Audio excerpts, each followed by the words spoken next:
Next question we get asked by small business owners we work with regards to mailing lists is, well, how do I actually get people to sign up to my mailing list? I've done all the work, I've put all the tech in place, but no one has signed up.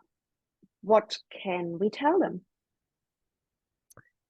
Right. Well, the first thing, and people don't want to hear this, is that you need to have a really strong foundation for your business before you even begin. Before you even set up an Instagram, you need to know what your values are in your business, what your core mission is.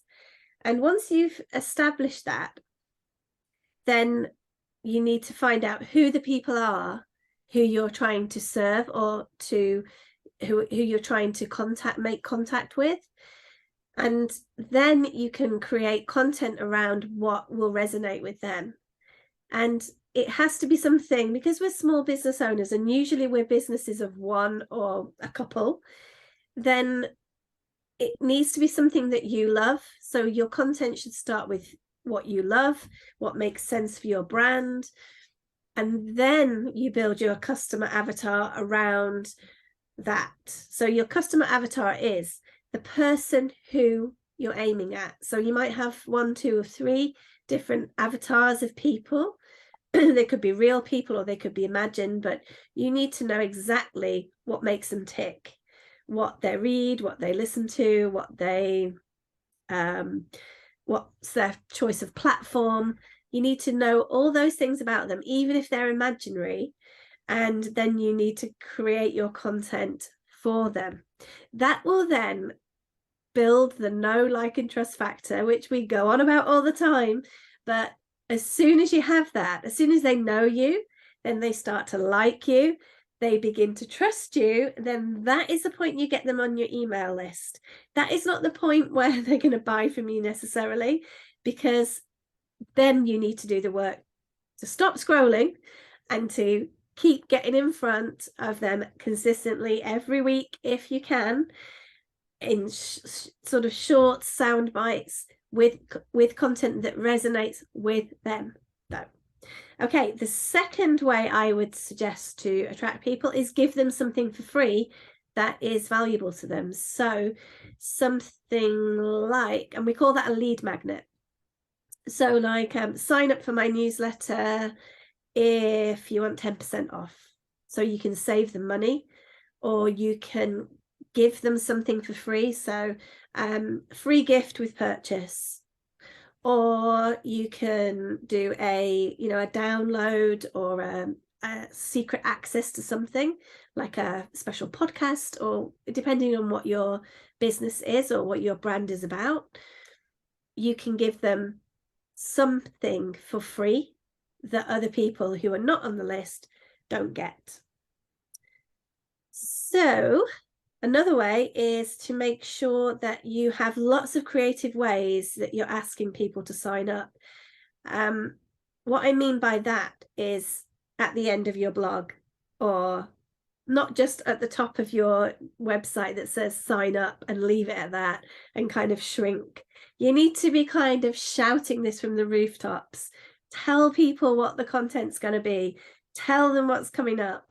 Tell them what they missed out on last week. I had a secret that I revealed yesterday on my Instagram that I'd been talking about all last week on my Instagram stories, that I revealed exclusively to my subscribers. They felt like they had something special that nobody else knew. Nobody broke the story either, because when I posted after and said, I've got big news, none of my subscribers said, congratulations on your new studio. Nobody did. So I was like, you totally get me, and you're in the inner circle, and those are the raving fans that you want. And the last thing I've got to say is, if you don't ask them, they will not subscribe.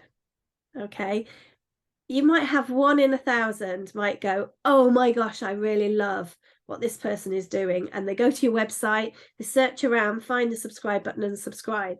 More often than not, that is not going to happen. So you need to make it really simple for them to subscribe, and you need to keep asking them, please get on my list.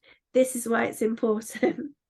and explaining to your customers how important it is to you. And if they know you and like you and trust you, then they'll just hop on. Alex, have you got anything to add?